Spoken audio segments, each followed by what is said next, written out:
first, it has truly been the best and worst of weeks for President Donald Trump. Now, coming off the White House meeting with Vladimir Zelensky, that was all going great until the last minute, when the beleaguered Ukrainian president got into a shouting match with Donald Trump and J.D. Vance. Well, after that, the commander-in-chief needed a win. And a win he got. This week, Trump addressed a joint session of Congress.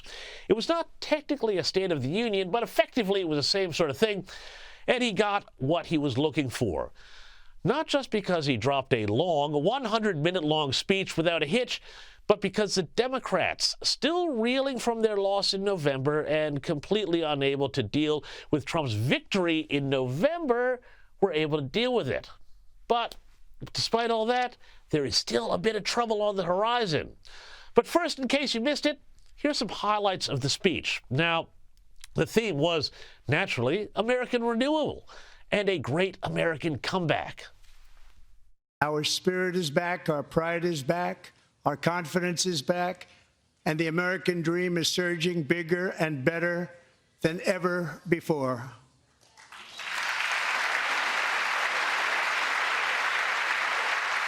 The American dream is unstoppable, and our country is on the verge of a comeback, the likes of which the world has never witnessed and perhaps will never witness again. Trump also called for tax cuts for every American, paid for by tariffs. And the next phase of our plan to deliver the greatest economy in history is for this Congress to pass tax cuts for everybody. They're in there. They're waiting for you to vote.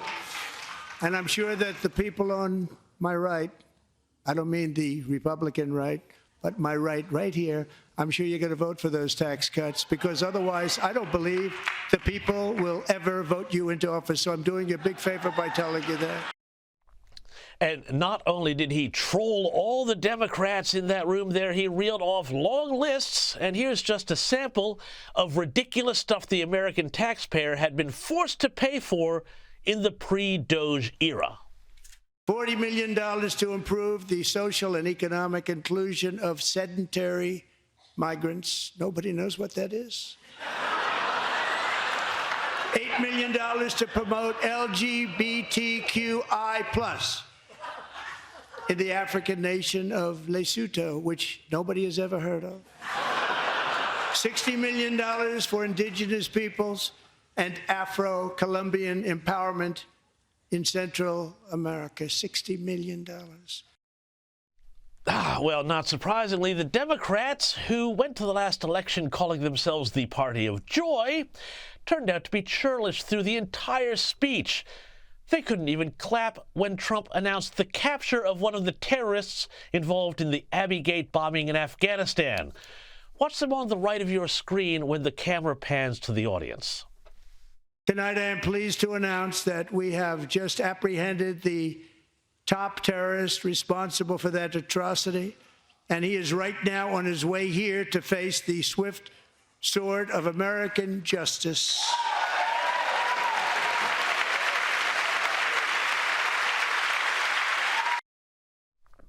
Oh, Trump, what a monster, catching terrorists! How dare he? Oh, well, anyway, that's the Democrats for you. Trump also, and I want you to watch this, he talked about things like keeping biological men out of women's sport. And not only did Republicans, but most of the audience went nuts when he did so. Watch this worm here from one of the major TV networks that shows the reactions of Republican, Independent, and Democrat voters as he talked about the subject. And I signed an order making it the official policy of the United States government that there are only two genders, male and female.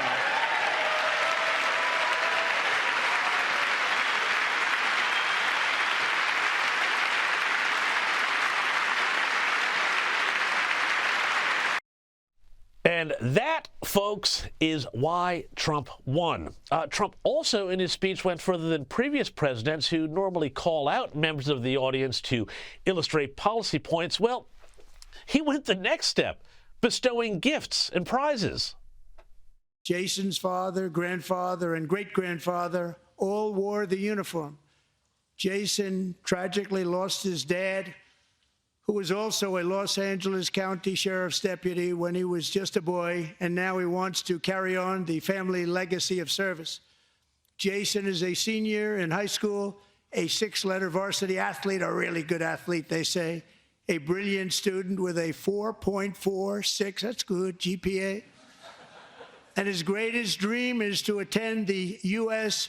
Military Academy at West Point. Jason, that's a very big deal getting in. That's a hard one to get into. But I'm pleased to inform you that your application has been accepted. You will soon be joining the Corps of Cadets. Well, congratulations to Jason, but the Democrats sat on their hands. And you know what? This, I thought, was the most disgraceful bit. They couldn't even clap when Trump made this young lad, who's been suffering from brain cancer but has always dreamed of being a cop, an honorary member of the Secret Service. I am asking our new Secret Service Director, Sean Curran, to officially make you an agent of the United States Secret Service.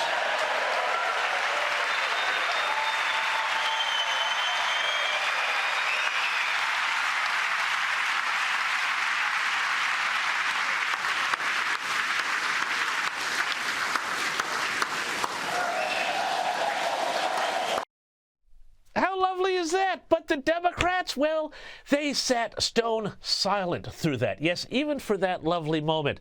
But it actually gets worse. This MSNBC host had a reaction to that moment that I can only say was well and truly deranged, suggesting if that young man became a cop, well, you know what? You listen. And I hope he has a long life as a law enforcement officer. But I hope he never has to defend the United States Capitol against Donald Trump's supporters. And if he does, I hope he isn't one of the 6 who loses his life to suicide. And I hope he isn't one who has to testify against the people who carried out acts of seditious conspiracy and then live to see Donald Trump pardon those people. Understand what just happened here. This kid was made an honorary Secret Service member. It's a lifelong dream. He's got cancer. And this woman is saying if he becomes a cop, she hopes he doesn't kill himself dealing with J6ers. How utterly sick, how utterly bizarre. But I'll tell you what. They didn't like it there at MSNBC, but the speech was a massive win with the viewers. 76% of those who watched it approved of the speech. 63% said Trump spent a lot of time on the issues they cared about, according to that YouGov poll there. But for Trump, this is great. But also, I got to do this too and inject a cautious note, because you can already start to see where the storm clouds are gathering around tariffs, trade, foreign policy, and the economy.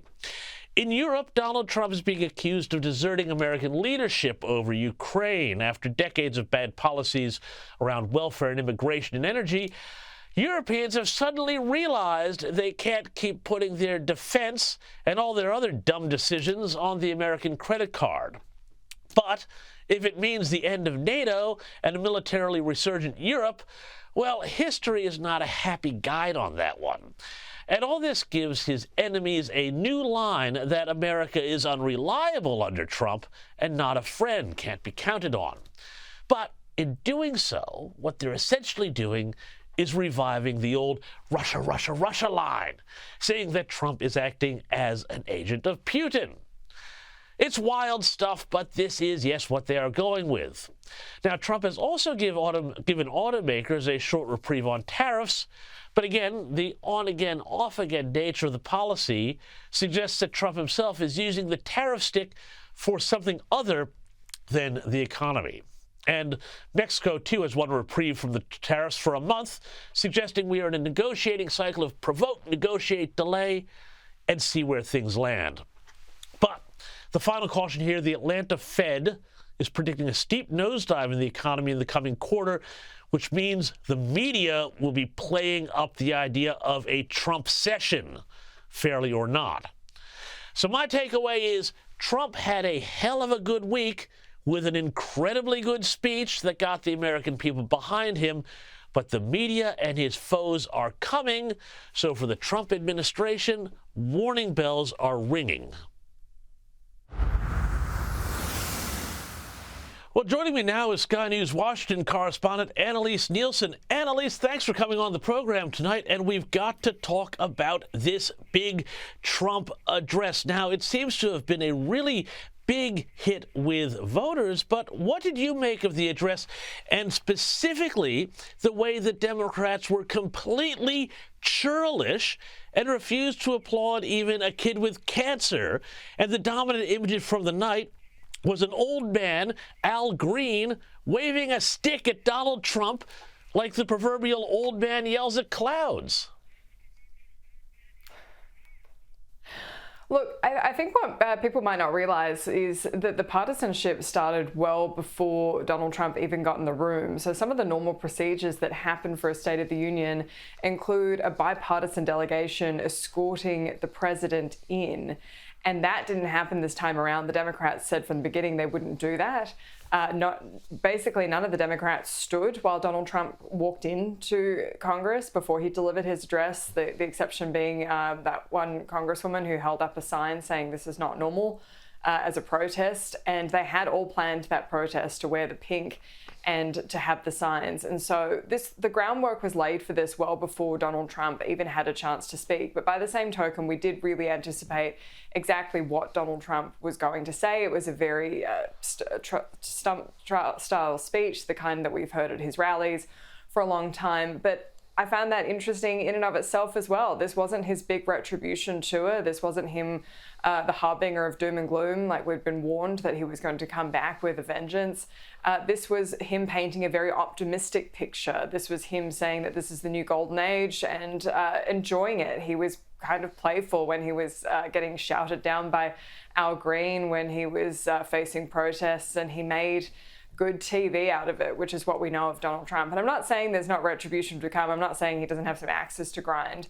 But to establish what this next term is going to be, this was a major moment in this Congress, this joint address. And as you said, record viewers.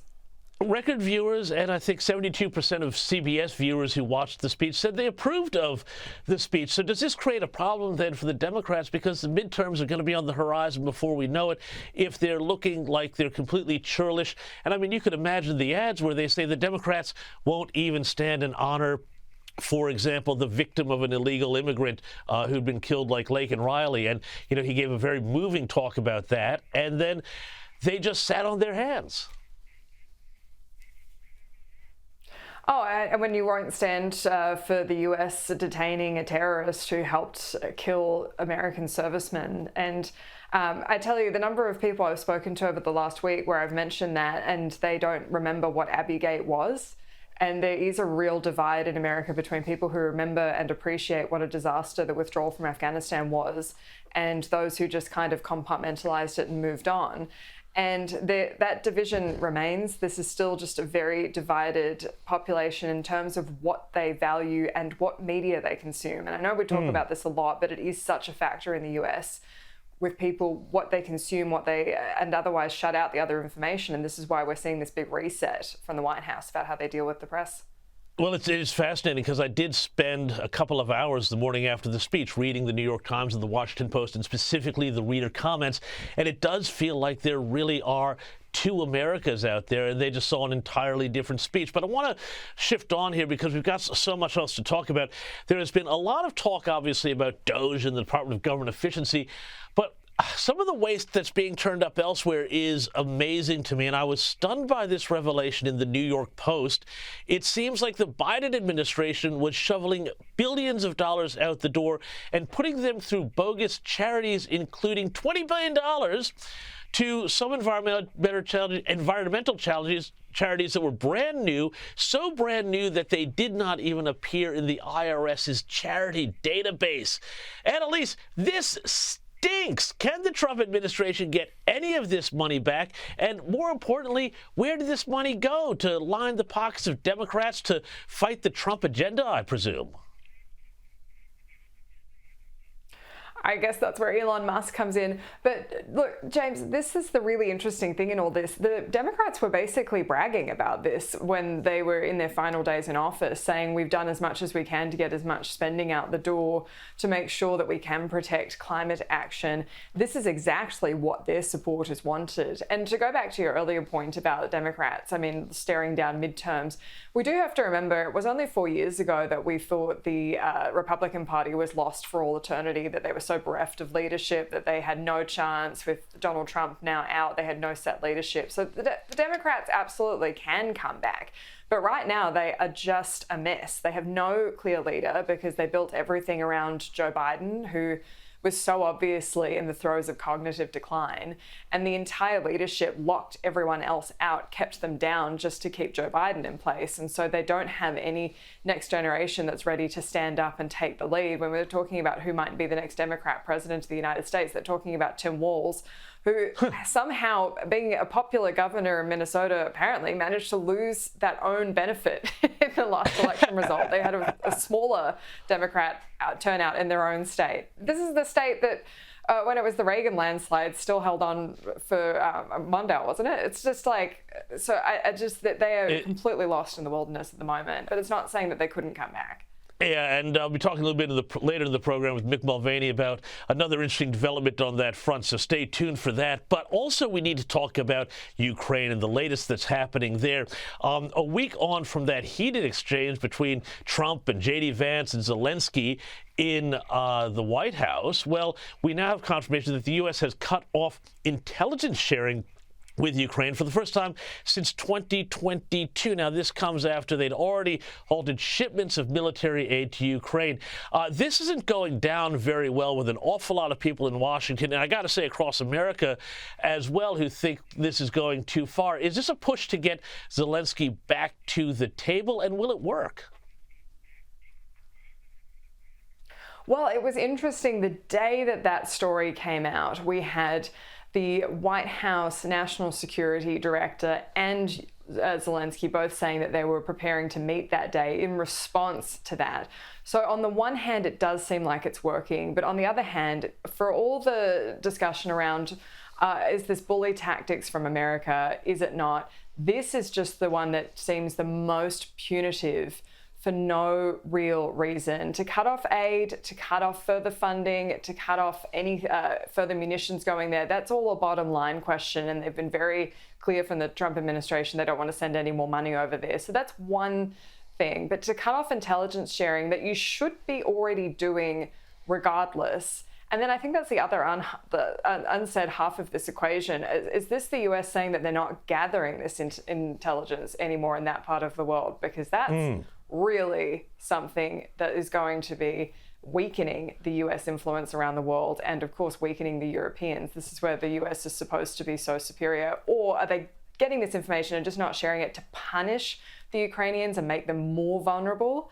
That scene is just very punitive. Yeah, well, we're going to have to watch this and see how it goes. We've already seen how Europe has reacted. And if there's any good thing about this to come out, it would seem that they're starting to take their own defense seriously in Europe. So maybe that's a silver lining here. Annalise Nielsen, thank you so much for joining me as always.